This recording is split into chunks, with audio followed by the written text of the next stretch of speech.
How's it going, everyone, and welcome back to Rangers Rundown. A frustrating loss this afternoon. The first game of the season against the Pittsburgh Penguins. A very hard-fought battle between the two teams, ending in disappointment for the Rangers. So let's talk about it. Kreider, Zibanejad, Lafreniere, Panarin, Strome, Hunt, McKegg, Barron, Gauthier, Gaudreau, Rooney, Reeves, Lindgren, Fox, Miller, Trouba, Jones, Schneider, and Shesterkin in net. So both Barron and Jones in the lineup tonight. The Rangers, the third youngest team in the NHL, but still holding their own against an aging Pittsburgh Penguins team. Pittsburgh had some early pressure to start the game. Miller was knocked down pretty hard against the boards, and Hunt almost scores on a rebound chance. All of that happens in the first 2 minutes. Then at 1:50, Rodriguez takes a holding penalty. Now, Pittsburgh has the third best penalty kill in the league, and they showed that this afternoon. Really not much setup for the Rangers on that power play. Fourth line does well against the Pittsburgh first line, and Gallant, whatever it is, has been using them that way now for the second game in a row. He likes putting that tough, hard-nosed, grind them down fourth line for the Rangers against the top line of the other team, just to wear them down, maybe make them play in their own zone a little bit. And it was effective tonight, to be fair. 5 minutes in, the shots are 6-0 for the Rangers. So Penguins without a shot on goal for, I don't even know how long it was after that, but it was at least 5 minutes. Jones with a nice shot from the top of the zone. 13:43, Kreider takes a holding penalty. Shesterkin makes a great save, and the Rangers have two shorthanded chances off of rushes on that single penalty kill. 3.5 minutes left, Shesterkin covers the puck, and then Crosby cross-checks Miller, and then the lines come together. So Crosby and Miller kind of roughing each other up a little bit. Miller turns around, notices it's Crosby, kind of pulls back a little bit because he's like, I don't want to start more stuff, but that kind of started the ill feelings between these two teams for the night. These teams already don't like each other. They're rivals. But that altercation between Miller and Crosby kind of started things off for this game in particular. Barron gets run over by Boyle. Boyle's humongous, so Barron, sorry about that. Lines come together after the horn, and that results in two penalties. So at 20 minutes of the first period, Rooney and Malkin take offsetting roughing penalties.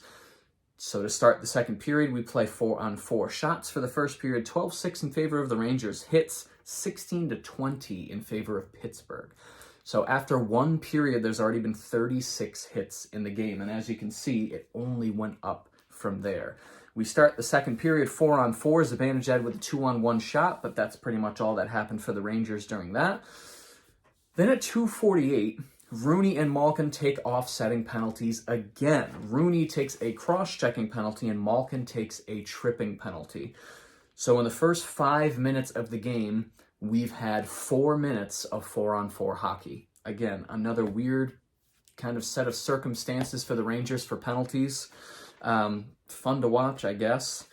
Shesterkin made a save on Carter on a partial break during that 4-on-4. Crosby stopped right in front of the net.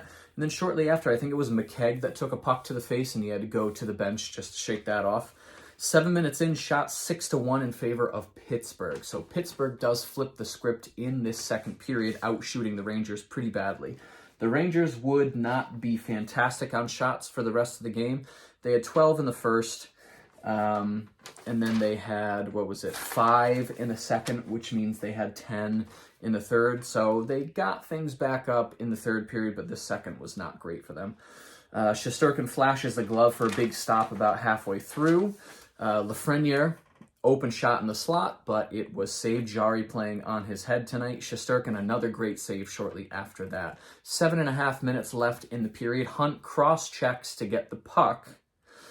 And then after the whistle, at 12:33, Marino takes a roughing penalty. Hunt takes a roughing penalty. So for the third time in the period, not in the game, in the period, these two teams will play 2 full minutes of 4-on-4 hockey.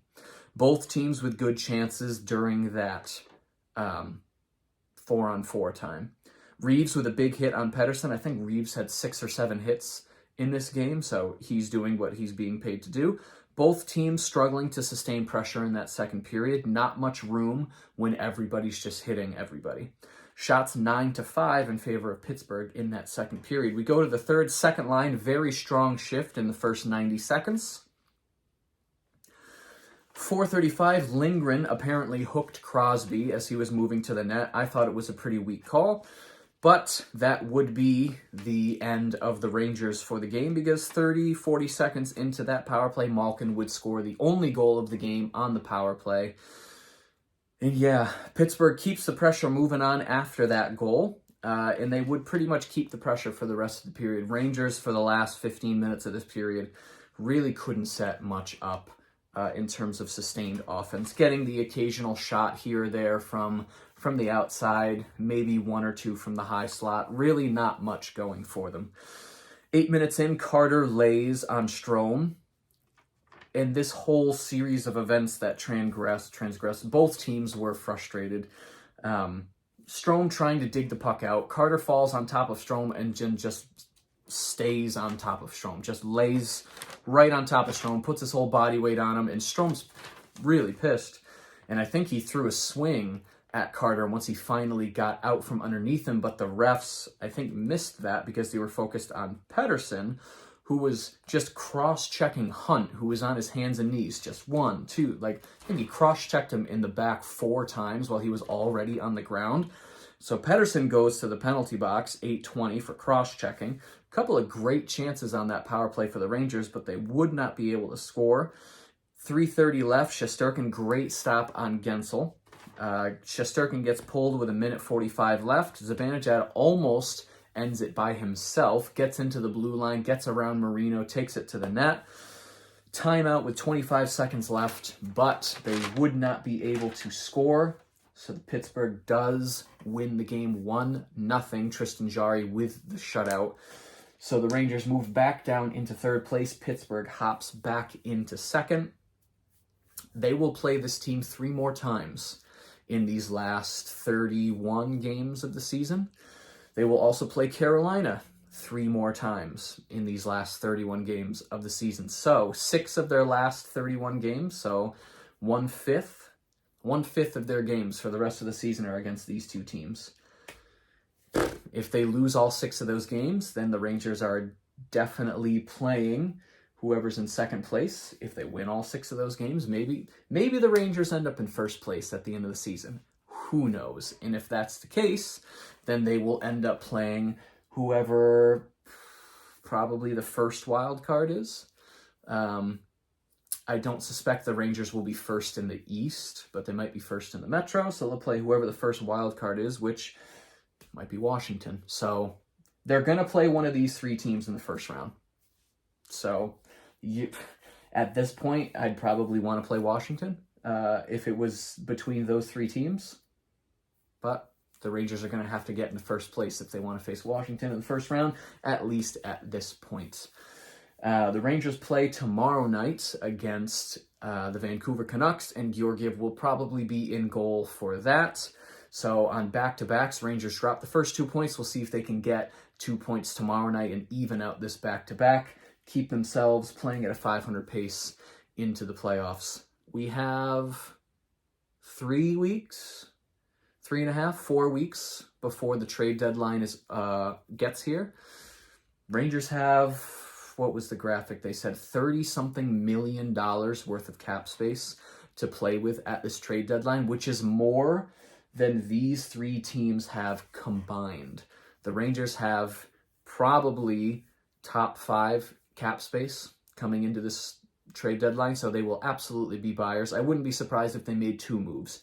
Get a defenseman, get a forward, and then just push into the playoffs. At least that I hope that's what they do. They have some players that they can use for trade chips.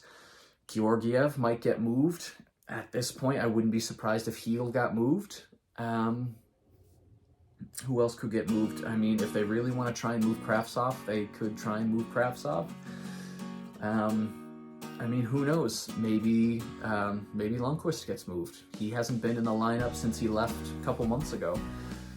So we'll see what the Rangers can get done moving into this next month. But back in action tomorrow night, we'll see if they can get 2 points. If you enjoyed this video and you'd like to see more videos like it, be sure to hit the subscribe button. Thank you so much for watching, and I will see you in the next rundown.